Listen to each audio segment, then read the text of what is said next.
एक बार की बात है जब रामेश्वर काका अपनी बैलगाड़ी पर भूसा लादकर अपने एक बहनोई के वहाँ जा रहे थे।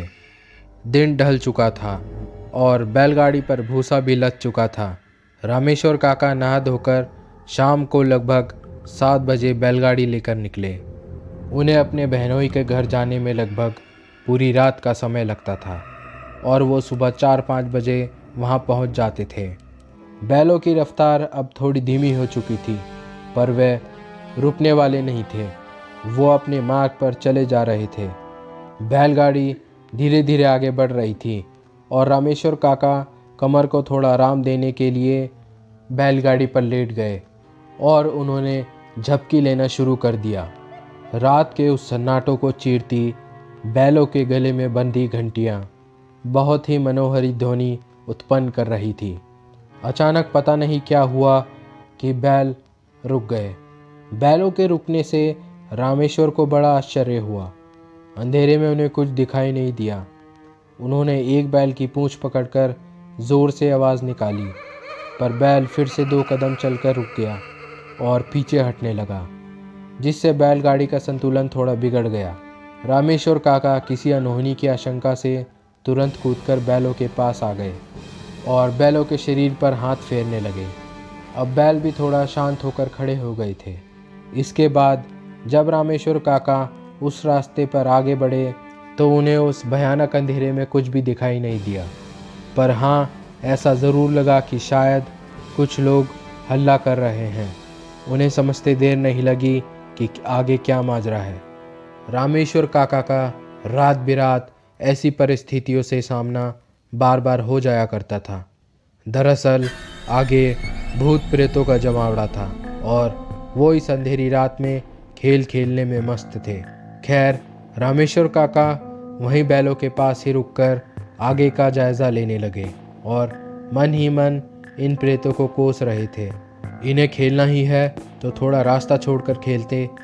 वे वहीं रुककर इंतज़ार करने लगे कि भूत प्रेतों का खेल जल्द से जल्द खत्म हो और वे आगे बढ़ें।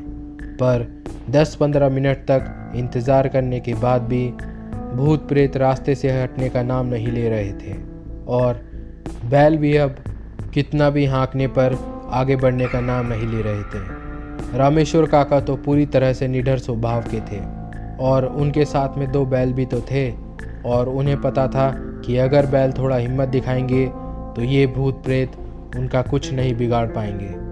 उनके दिमाग में एक विचार आया। वे अब बिना देरी किए बैलों की रस्सी पकड़कर आगे बढ़ने लगे और अब बैल भी उन्हें अपने आगे चलता देखकर धीरे धीरे उनके पीछे हो लिए। भूत प्रेतों के पास पहुंचते ही एक अजीब घटना घटी। वे सारे भूत प्रेत अजीब अजीब डरावनी आवाज़ें निकालने लगे। बैल थोड़ा सहम गए, पर रामेश्वर काका ने हिम्मत न हारते हुए बैलों के ऊपर हाथ फेरते हुए उनको आगे खींचने की कोशिश करी। जब रामेश्वर काका थोड़े आगे बढ़ते हैं तो भूत प्रेत भी थोड़ा आगे बढ़ जाते हैं, पर रास्ते से हटते नहीं और फिर से भयंकर रूप बनाकर डरावनी आवाज़ें निकालने लगते हैं। अब रामेश्वर काका ने उन भूत प्रेतों को चुनौती दे डाली। उन्होंने कहा कि हिम्मत है तो आगे बढ़ो, पीछे क्यों खिसक रहे हो। एक बड़ा भयंकर प्रेत ने भयानक आवाज़ करते हुए एक कदम रामेश्वर काका के पास बढ़ाया। रामेश्वर काका तो पहले से ही सतर्क थे। उन्होंने बिना देरी किए एक जोर की लात उस प्रेत को दे मारी और मार पड़ते ही वह प्रेत तिलमिलाकर थोड़ा दूर हो गया। अब कुछ भूत प्रेत उस मार्ग के थोड़ा किनारे हो गए थे और थोड़े सहम गए थे। अब रामेश्वर काका की बुद्धि भी काम नहीं कर पा रही थी, क्योंकि अब तो बैल एकदम से आगे बढ़ने का नाम नहीं ले रहे थे। इस समय अब किसी व्यक्ति के उस रास्ते से आने जाने की कोई उम्मीद नहीं थी और रामेश्वर काका सुबह तक का इंतज़ार भी नहीं करना चाहते थे। रामेश्वर काका को एक तरकीब सूझी। उन्होंने मन ही मन हनुमान जी का नाम लिया और बोलने लगे, तुम इतने सारे हो और मैं अकेला, अगर हिम्मत है तो एक एक करके आओ, तुम सबको देखता हूँ।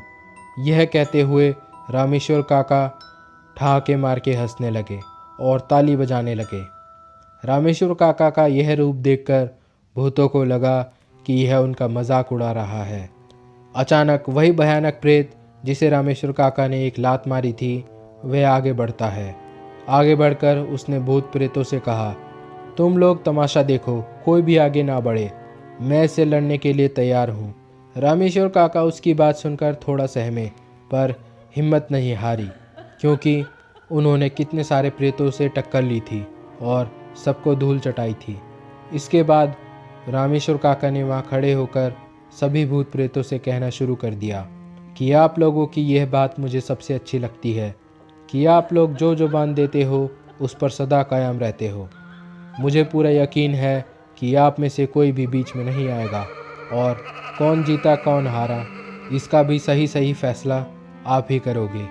इसके बाद रामेश्वर काका उस भूत की ओर देखकर बोले कि अगर मैं हार गया तो तू जो भी बोलेगा मैं वो करूँगा, लेकिन अगर तू हारा तो मैं जो तेरे से बोलूँगा तुझे वो करना पड़ेगा। इसके बाद तो बिना देर किए रामेश्वर काका और उस प्रेत में पटका पटकी शुरू हो गई। कभी रामेश्वर काका ऊपर तो कभी वह प्रेत। 10 मिनट के बाद दोनों थकने लगे, पर गुत्थम गुत्थी जारी थी। अब रामेश्वर काका को लगने लगा कि वो कमज़ोर पड़ रहे हैं, लेकिन उन्होंने हिम्मत नहीं हारी और धीरे धीरे बैलों के पास खड़े हो गए और आगे बढ़ने लगे। यह तो रामेश्वर काका की एक चाल थी जो उस आत्मा पर भारी पड़ चुकी थी। दरअसल लड़ते लड़ते दोनों बैलों के बीच में आते ही पता नहीं बैलों को क्या हुआ कि वे अपनी जगह पर ही रहकर इधर उधर अपना पैर पटकने लगे। अभी वह प्रेत कुछ समझ नहीं पाया था, उससे पहले ही वह लहूलुहान हो चुका था। दरअसल वे दोनों बैल केवल उस प्रेत को ही निशाना बना रहे थे और अपने पैरों से टक्कर मारकर कुचल रहे थे। अब तो वह प्रेत कमज़ोर पड़ चुका था। रामेश्वर काका दोनों बैलों को खींचकर बाहर लाए और उस प्रेत को लिटाकर उसके सीने पर बैठ गए और सारे भूत प्रेतों ने रामेश्वर काका को विजेता घोषित कर दिया। रामेश्वर काका बहुत खुश थे, पर पसीने से पूरी तरह भीग गए थे। उन्होंने गमछे से अपना पसीना पोंछा और भूत से कहने लगे, अब हमारी बैलगाड़ी के आगे आगे चल। अब वह प्रेत करे भी तो क्या करे, जुबान दे चुका था और अपनी जुबान तोड़ भी नहीं सकता था। कुछ देर चलने के बाद रामेश्वर काका को लगा कि अगर ऐसा चलता रहा तो कल 10 या 11 बजे तक भी बहनोई के गांव नहीं पहुंच पाऊंगा। उनको एक तरकीब सूझी। उन्होंने बैलगाड़ी के आगे चलते प्रेत को आवाज़ लगाई और अपने पास बुलाया। अपने पास बुलाने के बाद उन्होंने उस प्रेत से कहा कि तेरी वजह से मैं काफ़ी लेट हो चुका हूँ। अब एक ही उपाय है कि तू इस बैलगाड़ी को आगे से खींच। रामेश्वर काका ने बैलों को खोलकर उन्हें बैलगाड़ी के पीछे बांध दिया और उस प्रेत को बैलगाड़ी में जोत दिया। फिर वह प्रेत बैलगाड़ी को लेकर आगे बढ़ा। जब भी वह प्रेत थोड़ा धीरे होता, रामेश्वर काका उसकी पीठ पर 2-4 डंडी बजा देते और वह तेजी से भागने लगता। करीब 3-4 बजे ही रामेश्वर काका अपनी बहनोई के गांव पहुंच चुके थे।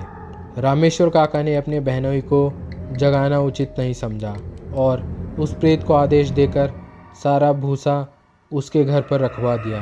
प्रेत ने लगभग आधे घंटे में सारा भूसा बैलगाड़ी से उतारकर उनके बहनोई के घर रख दिया। बैलगाड़ी खाली हो चुकी थी और रामेश्वर काका बैलों को बहनोई के घर बांधकर सो गए। 5 बजे के करीब जब रामेश्वर काका के बहनोई जगे तो उन्हें बहुत आश्चर्य हुआ। उन्होंने देखा रामेश्वर तो सो रहा है, यह कब आया और यह भूसा भी उतारकर सारा इसने यहाँ पर रख दिया। उनको कुछ भी समझ नहीं आ रहा था, बस सब चमत्कार जैसा लग रहा था, क्योंकि ऐसा पहले कभी नहीं हुआ। हर बार रामेश्वर अपने बहनोई के साथ ही सारा भूसा गाड़ी से उतारता है, तो इसने आज सारा भूसा अकेले कैसे उतार दिया। रामेश्वर काका आराम से उठे। उन्होंने पानी वानी पिया और अपने बैलों को लेकर अपने घर की ओर निकल पड़े। अब उनको पता था कि गांव पहुंचने में 10-12 घंटे नहीं बल्कि 5 या 6 घंटे लगने वाले हैं। जी हाँ, फिर से रामेश्वर काका ने बैलों को खोलकर उनकी जगह पर भूत को बांध दिया था और सुबह सुबह रामेश्वर काका अपने गांव के पास पहुंच गए थे। अब उनको लगने लगा था कोई ये देख ना ले कि बैल तो पीछे बंध रहे हैं, फिर भी बैलगाड़ी तेज़ी से आगे की ओर बढ़ रही है। उन्होंने उस प्रेत को बैलों को गाड़ी में बांध दिया। रामेश्वर काका तो अब उस प्रेत से बहुत सारा काम करवाते हैं, पर सदा ध्यान रखते हैं कि गांव में किसी को पता ना चल जाए, वरना सब गुड़ गोबर हो जाएगा। तो ये थी आज की कहानी। अगर आपको कहानी पसंद आई है तो कमेंट सेक्शन में लिखिए जय बजरंगबली। और अगर अभी तक आपने वीडियो को लाइक नहीं किया तो वीडियो को लाइक कर दीजिए, चैनल को सब्सक्राइब कर दीजिए। और हम मिलते हैं आपसे अगली कहानी में। तब तक के लिए जय श्री राम।